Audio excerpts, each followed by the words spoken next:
Das ist der sogenannte Löwenmensch aus dem Hohle-Steinstadel. Das ist eine Höhle in Baden-Württemberg. Das ist ein Fund, der ist 40.000 Jahre alt, ungefähr 40.000 Jahre alt. Eine Figur, die wurde hergestellt aus einem Fragment eines Mammutstoßzahnes.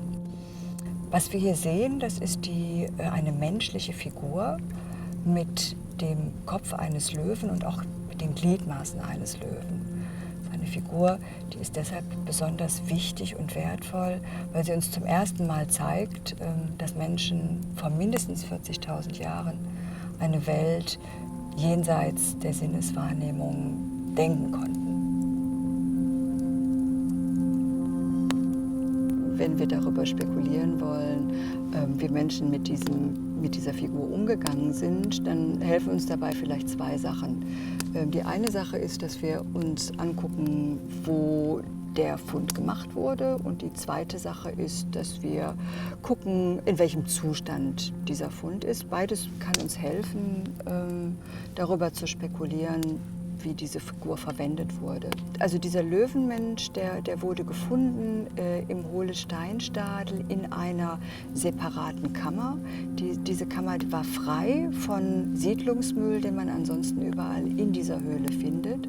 Und es gab einige Schmuckstücke, die in diesem separierten Bereich gefunden worden sind.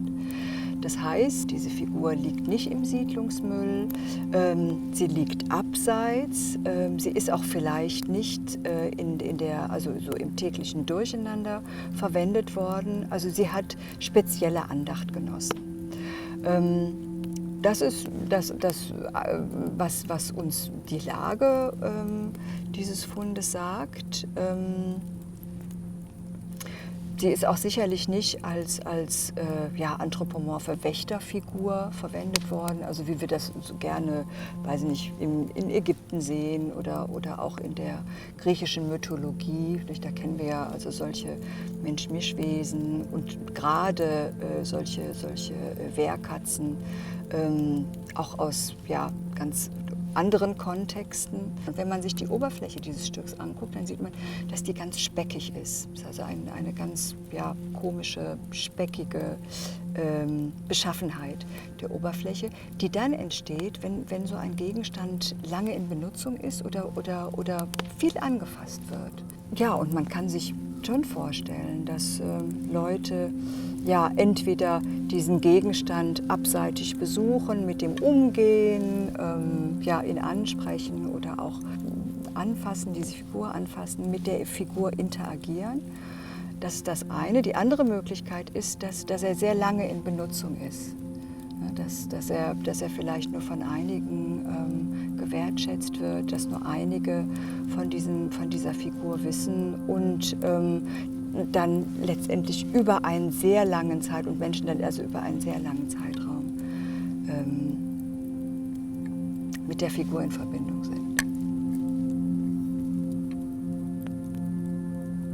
Wenn Menschen vor 40.000 Jahren anfangen, figürliche Kunst zu schaffen, dann haben sie vorher begonnen, in Gruppen zusammenzuleben und Regeln und Regelwerke für sich zu erfinden.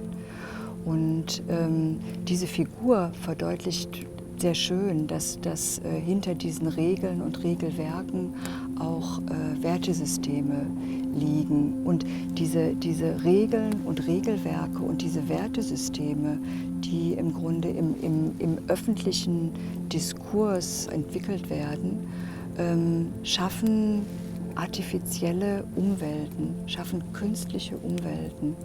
Und diese künstlichen Umwelten, das sind eben also Umwelten, oder das ist etwas, was von einigen auch als Kultur bezeichnet wird, die verlassen wir seitdem nicht mehr. Also seit 40.000 Jahren oder seit mindestens 40.000 Jahren leben wir in diesen ausgedachten künstlichen Umwelten. Also wir leben eigentlich seit 40.000 Jahren in der Matrix und das macht so ein bisschen demütig auch. Also wenn man diesen Fund betrachtet, also so die eigenen Probleme, die man hat, zu betrachten vor dem Hintergrund von Menschen denken sich seit 40.000 Jahren solche Umwelten aus und reflektieren ihre Probleme vor dem Hintergrund dieser künstlichen, dieser artifiziellen Habitate. Das ist für mich, das beeindruckt mich, das finde ich wichtig.